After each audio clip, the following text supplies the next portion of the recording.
Welcome back to another episode of the MacRumors Show. Today we are joined by none other than Mark Gurman. Mark, how's it going, man? I'm good. Thanks for having me. Good to be on with you, Dan and Hartley and the Back Rumors crew. Uh, I had a lot of fun on our last one, so good to be back.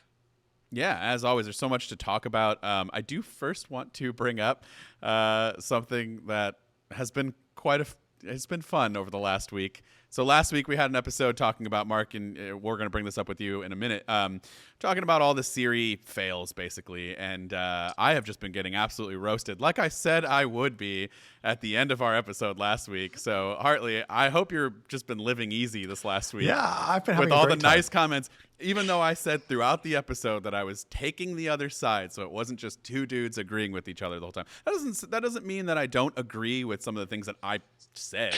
Like, I do believe in some of the things that I said. You would say that now, though, wouldn't you, Dan? Yeah, everyone's like, "Oh, now he's Yeah. taking devil advocate." I said it during the episode. It's okay. I love the comments. You know, it's just keep it respectful for the most part. I mean, geez, some people just ripping into me personally. Which, I mean, I've been doing YouTube for years, so it's just I know what it's like. It doesn't bother me, but you know, a little bit. Just getting crushed the whole time. But I'm glad that everybody loved your takes, Hartley. So Yeah, I appreciated that. Thank you, everyone. you had a nice, easy week. Mark, what we talked about last week, and I filled you in a little bit off the podcast before we started, but it was basically the remaining Apple Intelligence features that everybody wants: the Siri and the contextual awareness and personal, context about you and how you would use your device, and the main meat and potatoes of Apple Intelligence. And so what I took the position of was that I don't think this is that big of a deal, and I do agree to a certain point. I don't think it's going to cripple Apple in any way, where they're just not going to be a massive company anymore. But it is embarrassing, and Hartley was right with most of his points. Like, it's frustrating that we don't have these things yet, and that they showed off concepts of a plan as opposed to an actual working demo. So what have you been how have you felt about that, especially the Gruber article that came out, kind of slamming into it, which is something that he doesn't typically do? My viewpoint on the Siri delays is as follows. It's a microcosm of a larger issue related to Siri in general, something that has basically become an institutional problem for Apple over the last decade and change, and Apple Intelligence in totality. I think focusing so specifically on personal context, on-screen awareness, and app intents being delayed, I think takes away from the fact that Apple Intelligence, even more broadly, is a flop, so to speak. The features are not compelling compared to what you're seeing from chatbots like ChatGPT, what you're seeing from Google Gemini, Microsoft, Anthropic Perplexity, you name it, right? These three Siri features, really on their own, they're cool, but they're quite minor. But there's a bigger picture here, right? Let's take App Intents, for example. Their new home device and home ecosystem, that's primarily going to be powered by this App Intents feature. So it goes well beyond Siri. It's a microcosm of a larger issue at Apple with these engineering problems. Personal context, that's their vision for a more personalized Siri.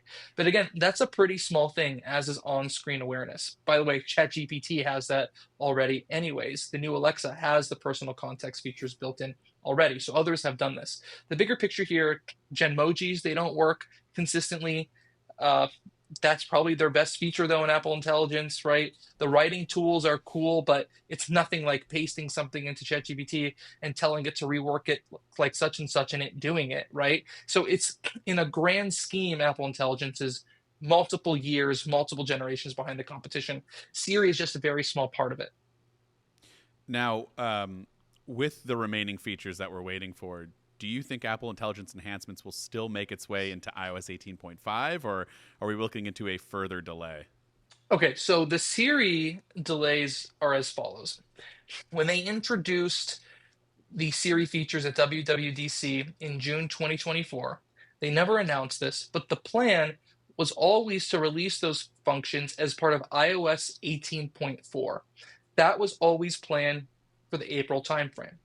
That makes it even more confusing as to why Apple started advertising it as iPhone 16 features for 6 months or so before they even thought that these were going to be available, right? It really amounted to false advertising either way you slice it. Several weeks ago, they determined that there's no way they're going to be able to get the 18.4 release out with this new Siri features. So they delayed those upgrades to 18.5. That's coming in May. Even more recently, they delayed those features in totality. Apple publicly said that they're not going to release the features until sometime in the coming year. But my understanding is they don't even know exactly when they're going to be able to release them because there's so many different development timelines and development programs going on right now that are all competing with different levels of priority and urgency. So we'll see what ultimately happens. Have you seen anything like this, like as far as a crisis goes inside of Apple before? This is something that hasn't really happened in a very long time. I think the only equivalent or something near it would be the Mobile Me disaster back in the mid 2000s, right after that launched, like 2008, etc., and the transition to iCloud. You can equate it because it's like a core service, but I think AI is so fundamental and it's such a tent pole and deep into what Apple is building that it's so much bigger than Mobile Me and iCloud, right? You had the AirPower thing back in 2019 where they canceled that after originally announcing it in 2017. That has similarities, but obviously that's just a single accessory, a single product. And if they wanted to release it by now, they could have. This is just such a transformative technology that's being developed so fast by competitors and is becoming so popular so quickly and fundamental so quickly that there really is no very key comparison here. But Mobile Me is probably the closest thing. Now, Hartley, one of the things that people were saying in last week's episode, obviously Vision Pro, people view that as a big blunder. I'm still kind of undecided. It hasn't been great, but it's certainly not to this level in my opinion. But some people were saying, Hartley, as if you didn't need any more ammo enough for last week, why didn't you bring up CarPlay? And now this is me talking, not devil's advocate. I don't believe that's quite the same, because isn't that a lot of just out of Apple's hands and up to the manufacturers and the OEMs to implement a lot of that stuff? That's depending on collaboration with automakers, which are notoriously difficult partners. Yeah. So that would be my expectation. But it is a valid point that Apple unveiled yet another thing that does not seem to have been delivered on. I agreed that they probably shouldn't have I agree with mentioned Hartley that. on that. I agree that they probably shouldn't have brought that up as like, something that's coming in, what do they say, at the end of 2023 or 4, whenever it originally was.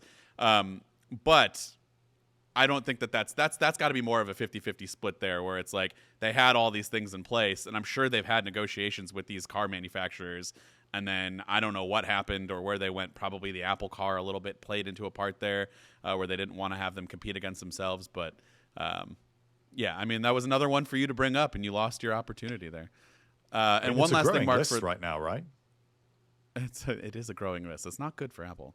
And one last thing, as I said last week, I don't know that this isn't overblown, but do you think it's overblown by any chance? And how much of a problem for Apple is this delay just as a whole? Yeah, so on the CarPlay thing, they had to announce it when they did. I believe that was 2022, because they wanted to introduce it rather than have the car makers talk about it, right? So that's what happened there. And I think Hartley's right. A lot of this has to do with the car makers not wanting to adopt it.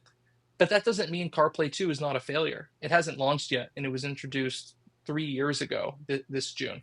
In terms of Right. how big of a problem this is, I don't think the Siri issue independently is a problem for Apple.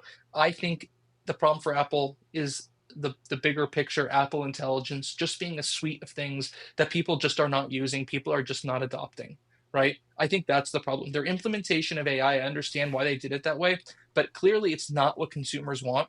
And Apple is trying to reframe AI in their own way, right? AI for the rest of us, the way they described it. But it's very clear that's just not working with consumers. So they're going to have to get a little bit more technical here. They're going to have to embed it a little bit more deeply.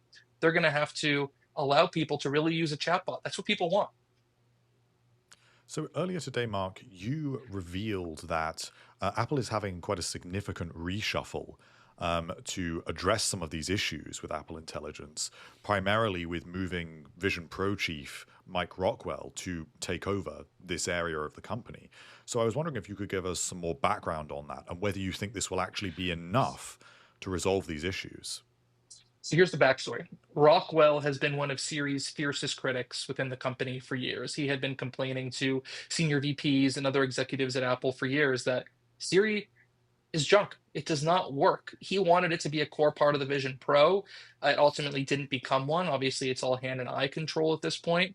He was not a believer in the current structure, the way it was managed, the way it works. He had visions for a much more personalized Siri. So what he wanted to do for a while was throw himself at Siri. He's been advising John Giannandrea and the Siri group for a long time now, for several months. And then last year, they decided they're going to start getting the ball rolling to try to transition this thing over to Mike Rockwell, who was already planning to step away from the Vision Products Group and hand that to Paul Mead. So Rockwell's deputy, Kim Barath, she is a known project management specialist, getting engineering programs on track. She started advising Siri at the end of last year, officially joined the AI group, reporting to John Giannandrea in January. Now, Rockwell is becoming the vice president of Siri. Okay, they're moving Siri out of JG's org, and they're moving Siri, led by Rockwell, back under Craig Federighi, where it was until 2018 when John Giannandrea joined the company. So John Giannandrea, here's the highlights. John Giannandrea losing Siri, Mike Rockwell taking over Siri, Mike Rockwell and Siri now reporting to Craig Federighi, Mike Rockwell leading the Vision Products Group, no longer in charge of the Vision Pro, and the Vision Products Group being taken over by Paul Mead. So it's rearranging of chairs here. So you have an intimate understanding of these respective executives' skill sets. Do you think it's enough to do this? Or was this just kind of a natural transition, as you mentioned, because Mike Rockwell was moving away from Vision Pro anyway? Because I read this as more of a response to these issues. Maybe that's just because of all the context that's going on right now. But is it enough? Will it make a difference, do you think? Definitely a combination of both. Yes, I do have the context. John Giannandrea, absolutely elite at AI research and developing AI fundamental technologies, bringing researchers for machine learning into Apple. He has a lot of clout within the machine learning community. So that's what he was great at. Where Tim Cook lost confidence in Giannandrea is his ability to execute on product development. Siri, obviously, is the consumer facing side of Apple Intelligence and artificial intelligence.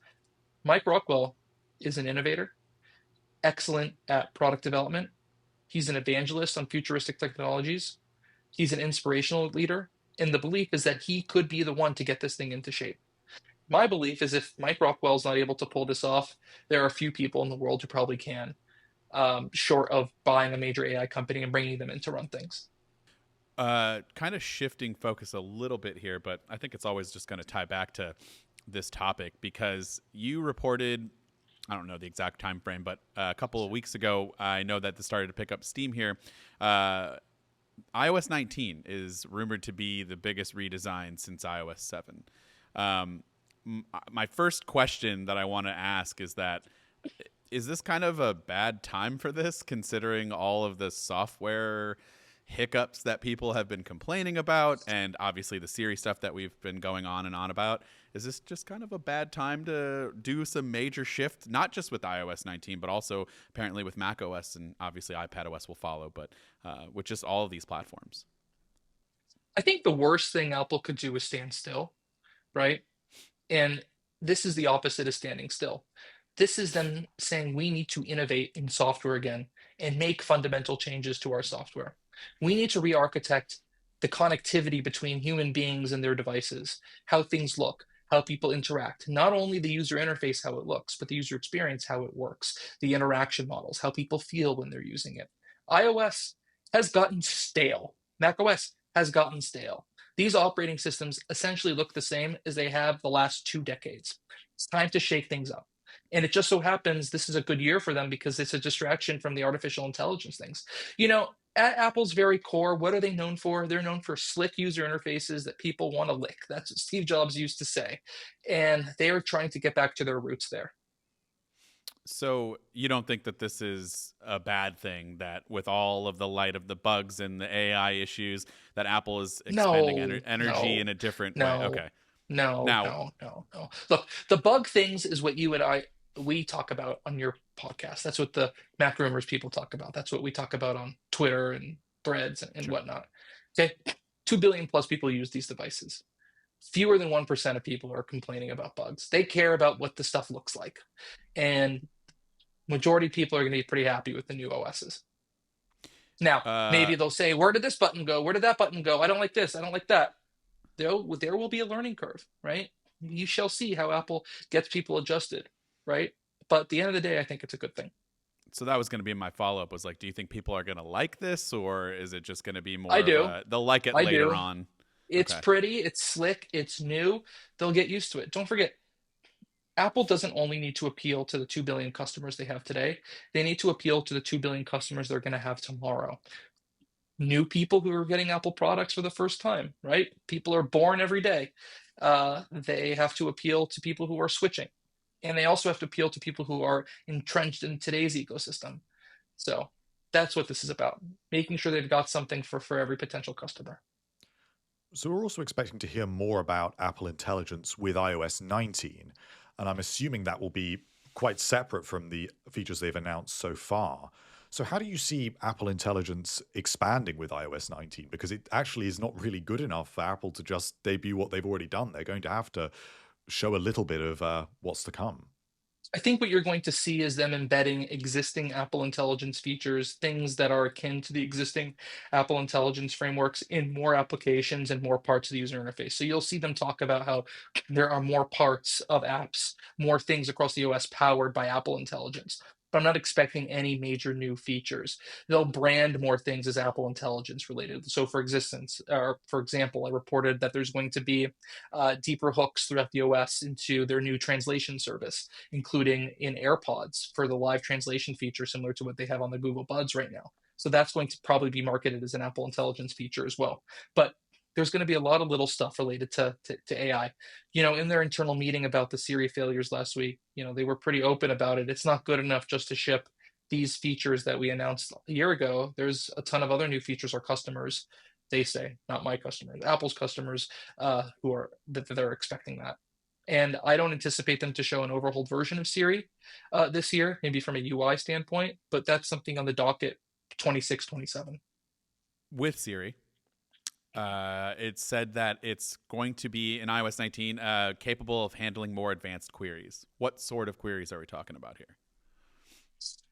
For the Siri chatbot, are you referring to that?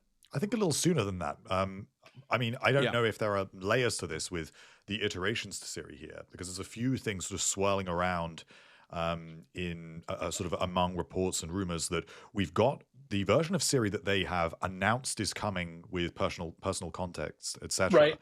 Then we've got the sort of chatbot version of Siri, but then there's Right. also the idea of Siri being able to respond to sort of more advanced, more complex queries potentially sooner than we will get the chatbot version. So what does that timeline Yes. really look like, and what practically is the difference at each of those stages, do you think? Okay, so let me break this down. There's really two versions of Siri. Let's just, for our conversation, call them old Siri and new Siri. Old Siri is all the stuff: lower my lights, turn on my sink, or open my garage door, play this song, or what have you. Then there's the new Siri architecture, which includes the ability for it to understand more advanced queries and let you talk over yourself and change your mind mid-sentence, etc. So that's the new Siri, right? That's the new Siri Okay. that uses some LLMs, large language models. The personal context, app intents, on-screen awareness, that's built into the new Siri, right? That new architecture. Okay. Then they're overhauling the architecture for iOS 19, sort of setting the groundwork for an eventual chatbot that probably won't come until iOS 20. So it's a multiple stage process, multiple phases. So that chatbot, do you think that will just be sort of equivalent to ChatGPT, or is it in some way different?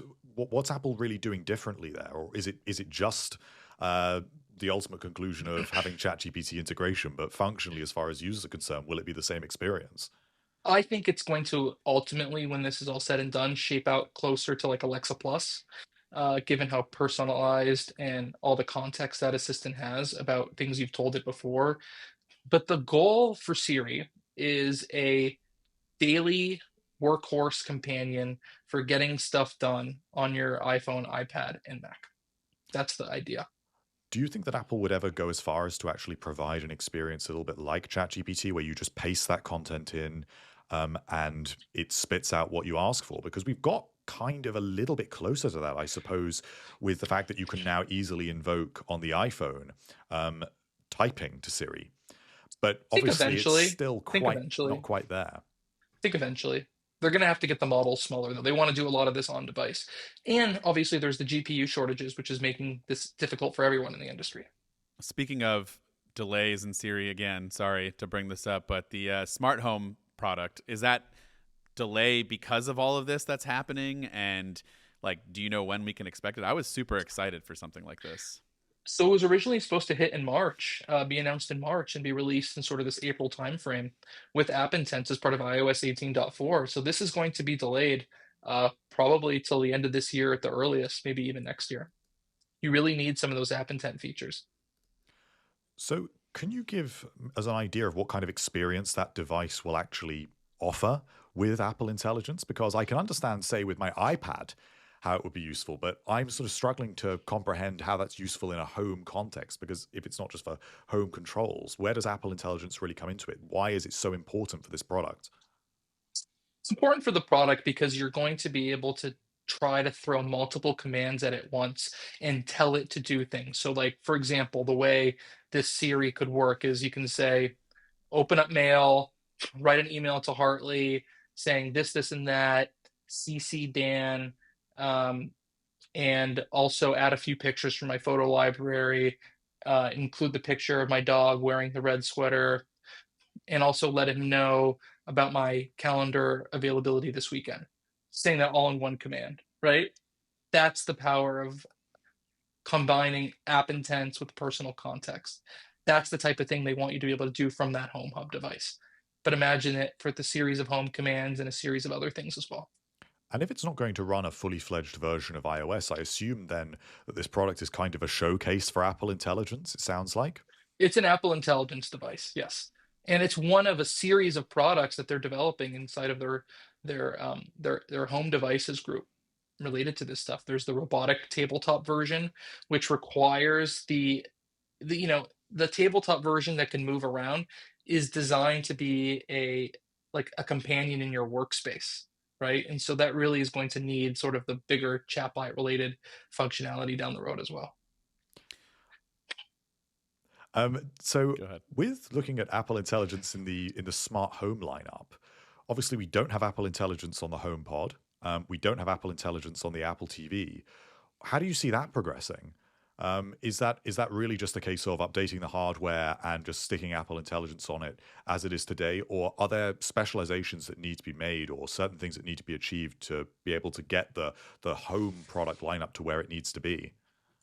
I don't see Apple Intelligence coming to the HomePod in like a full-fledged manner. Maybe some features, maybe they'll call it Apple Intelligence, but you're not going to get the full suite on there. And like, I don't know what they would be able to put on there other than sort of the app intents, personal context stuff. And I don't know if they're going to have the models run on the device or not, right? So it really depends where they shake out on that. But this Home Hub is going to have enough RAM and other oomph for horsepower to get it rolling on there. I don't see the use case for Apple Intelligence on the Apple TV. We talked a lot about how much we wanted on the TV, in fact, just for Tell me suggesting why. content. And I personally, I find that I actually control a lot of my smart home devices using my TV remote, and it's terrible at it. And that's more of a Yeah. Siri issue than an Apple Intelligence issue. But just tying these things together, that would be quite You have to useful for think me. about, you're going to think that this is unreasonable, but if I told you that Apple is super resource strapped on engineering and product development, you wouldn't believe me, but that is the case. And they have to prioritize these things based on where it makes sense in terms of what's most important, right? I mean, there's a reason Apple Intelligence is coming to the Vision Pro half a year later than it came to the other products. It's just not as important in terms of being a seller. So that's certainly what's going on here. You know, Apple TV is nothing in terms of a seller at Apple. It's going to be a while before the Apple TV gets it.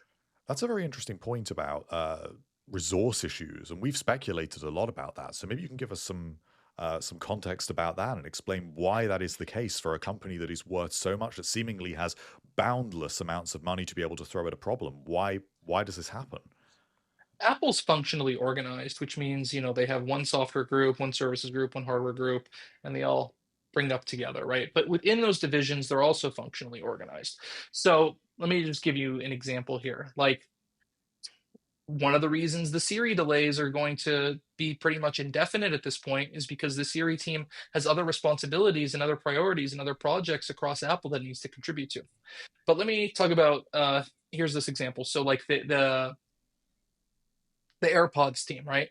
So the AirPods team's not only responsible for new AirPods hardware, right? But they have other priorities: speakers on the Mac, speakers on the iPhone, microphones on your Apple Watch, anything audio and acoustics related throughout the company, throughout all the product lines. That all funnels through the AirPods acoustics group, right? HomePods, home devices, you name it. And so that's why they're so resource strapped. There are so many projects across hardware, software, and services across all the product portfolio pipeline products in the portfolio that they have to work on. And so they're very resource strapped from that standpoint, and they run very lean as well, leaner than you would think. So why are they not just trying to hire people to resolve I was just gonna say. this backlog? If they can just throw any amount of money at these problems. We were discussing just before we started recording this podcast about just how much money Apple is spending on Apple TV Plus, $5 billion a year. Why are they not throwing $5 billion a year at software development? You can't just throw money at these things, right? Like when you're making movies, you can just throw money at it because you're hiring outside companies to produce these things. Apple does not have a great track record of bringing in boatloads of people into the company at one time to solve engineering problems. Their biggest acquisitions monetarily were the Beats acquisition and the Intel Modem Group acquisition for 3 billion and 1 billion respectively. Getting those companies integrated was a disaster. Getting all those engineers and employees integrated was a disaster. And so they really have a hard time integrating outside talent into the company. So this is really not something that they can throw money at. It all has to be done very gradually. Is this something that a lot of companies would have the same kind of struggle, or is it just like a uniquely Apple problem? Because I know, like you said, It's both.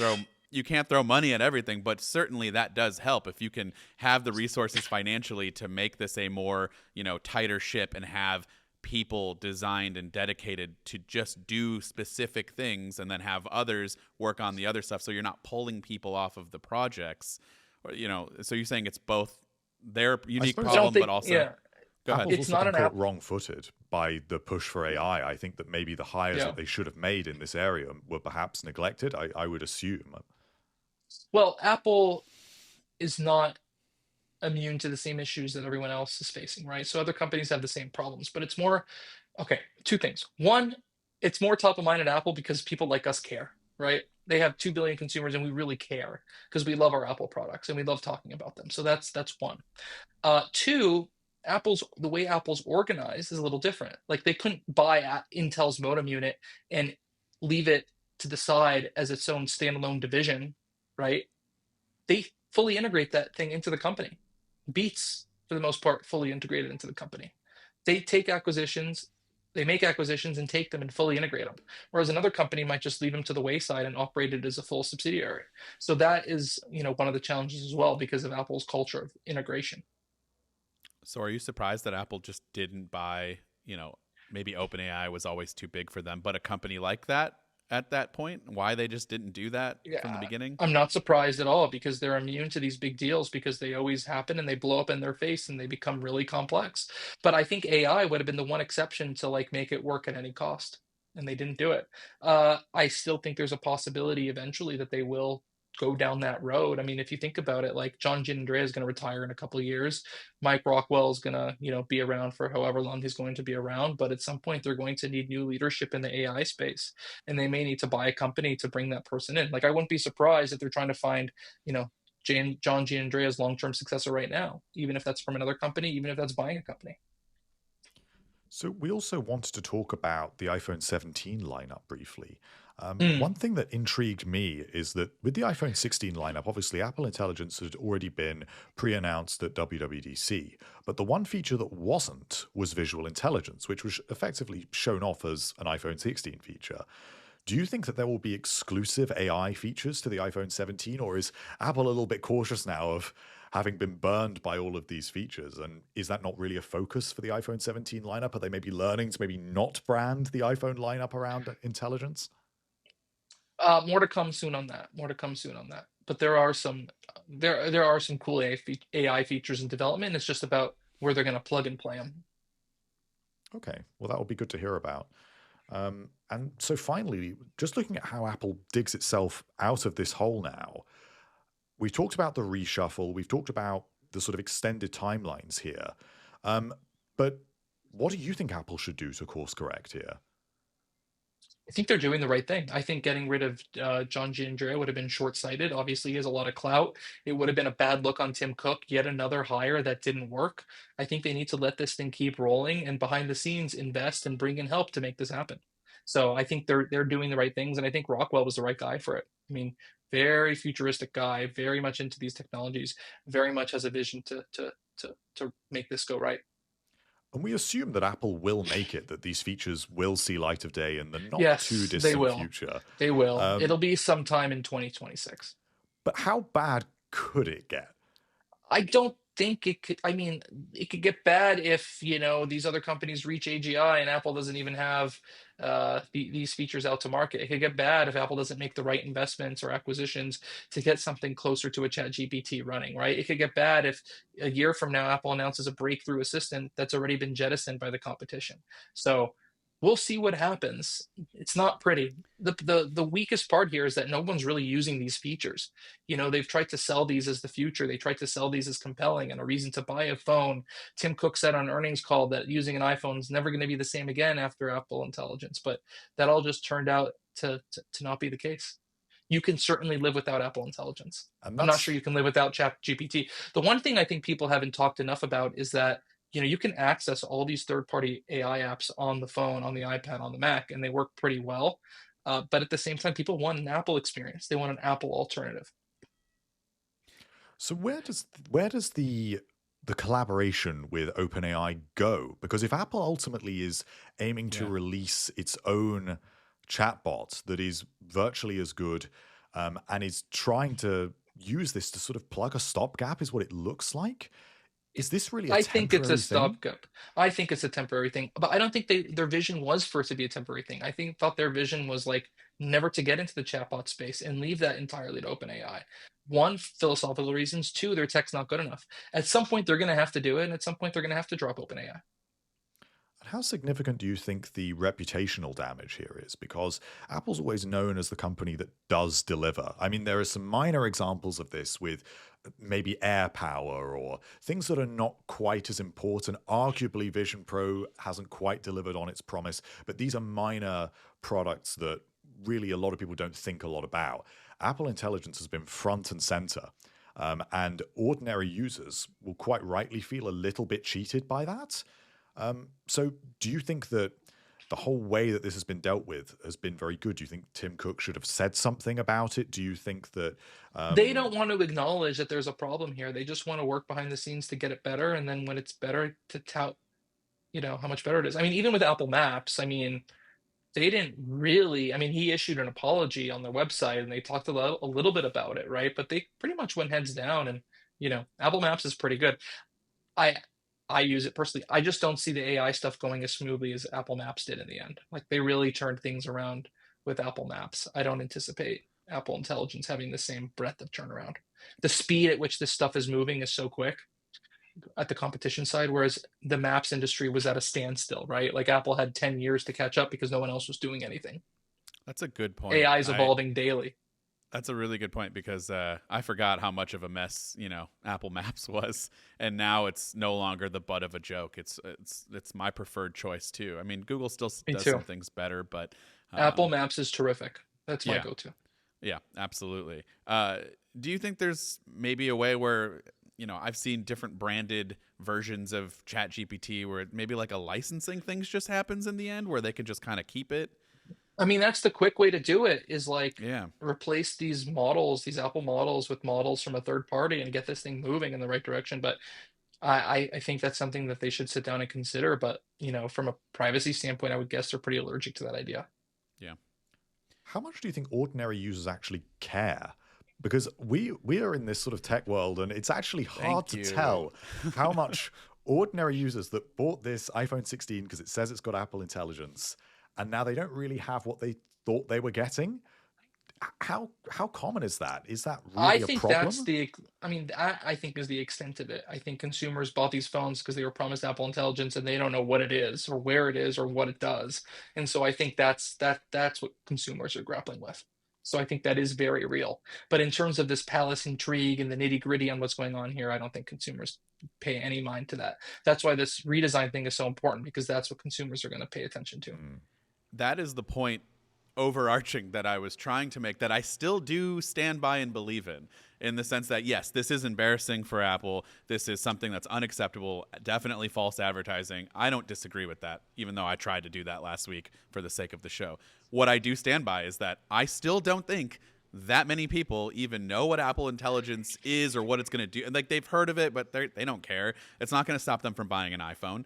And how many people, a regular person out there that doesn't listen to this podcast, that's not commenting on our forums, that's not ripping me in the YouTube comments for making this decision, like who actually uses ChatGPT? Now, and I say that, but I have met a couple of people who fall into the mold of, like, they were running an iPhone 11 for years. They didn't even know what iPhone model they had, but they use ChatGPT as like a personal therapist, and they literally A lot feed it of people every use information. ChatGPT. Yeah, Let's not downplay the power of Gemini and ChatGPT and sure. Copilot. That's real, and it's in the center of culture at this point. That's real. So that's where I struggle with the whole, like, I do still firmly think that it's still, not adopted by the mass, by the everyday user. Let's just the get to people the just brass tacks here about something. Okay.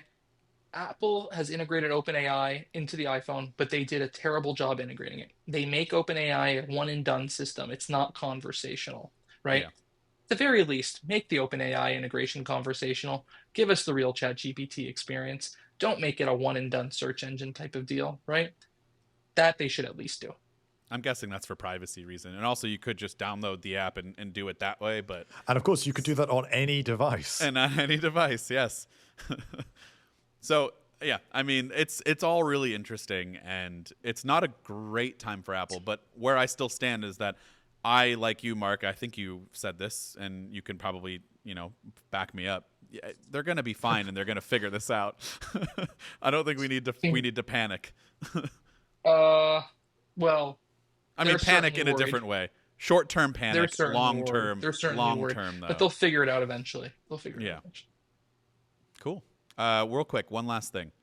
Now, this is a spoiler warning for anybody. Have you seen Severance? Are you caught up? Are you ready for no, tonight/tomorrow? I don't. You don't watch it? Sorry. Here's that's a hot one. I don't watch Severance. Never watched it. Biggest headline of this entire podcast. Mark Gurman just doesn't watch Severance. Are you like Hartley before he started watching Severance, where he's never seen a single Apple TV Plus show?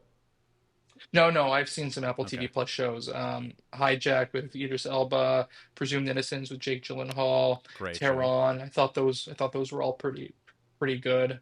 I'm looking forward to watching the Seth Rogen one coming up. But other than that, never was a Ted Lasso guy. Watched the first season of The Morning Show, but didn't go past that. Not into Severance. Haven't watched one episode of that. And so we'll see what their next hit is.